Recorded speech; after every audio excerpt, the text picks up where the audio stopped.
A lot of people think that Social Security is almost a direct account of their own. So every week when the government takes the Social Security taxes from their paycheck, they think that they've now paid in and the government owes them that money back. What they're really doing is actually paying for today's retiree. And so when the program was first started, there were around 50 American workers for each retiree. Today, there are about 3.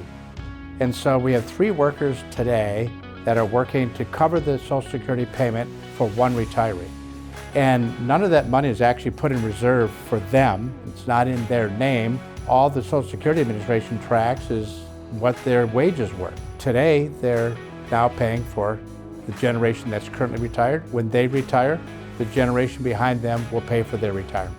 Social Security was running a deficit over 75 years. And what I tried to do is I wanted to look at it over a full generation, really, of Americans, from kind of our seniors to our children being born.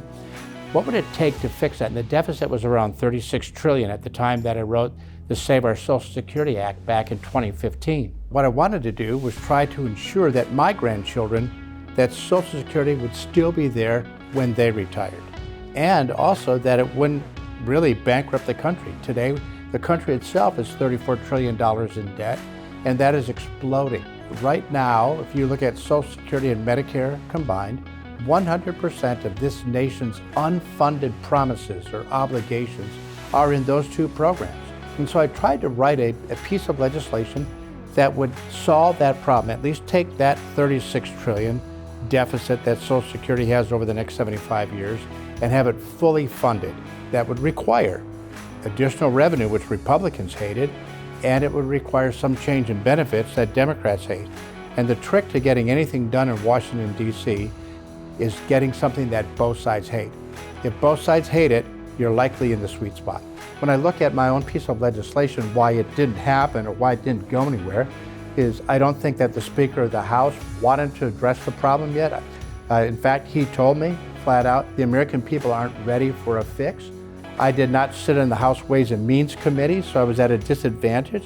So they said, no, we're gonna have our own bill that we're gonna put out. And in fact, 2 days before the end of the Congress, they put a bill on the floor, and it was all cuts. It was all changes to benefits, not a single penny of revenue. And so that would have gone nowhere.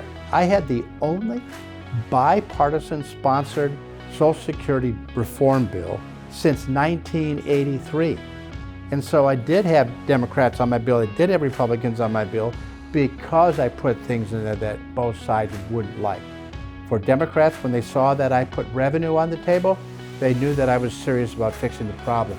For Republicans, when they saw that I was willing to raise the age or change the COLA, they saw that I was serious about the problem.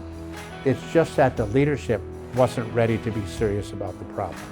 But recently we saw what was going on in France when they failed to address what was going on with their retirement system. All they wanted to do was raise the age a little bit of retirement in France, and there were mass protests all over the country as people were revolting against the idea that this program that they paid into their whole lives, they would have to wait a little bit longer to get it. Our problem is much more amplified than that, because not only is the program itself running a huge deficit, our nation is running a massive deficit as well, and there seems to be no end to it. And so if we don't end up dealing with these problems today, it just gets more expensive tomorrow or the year after to fix.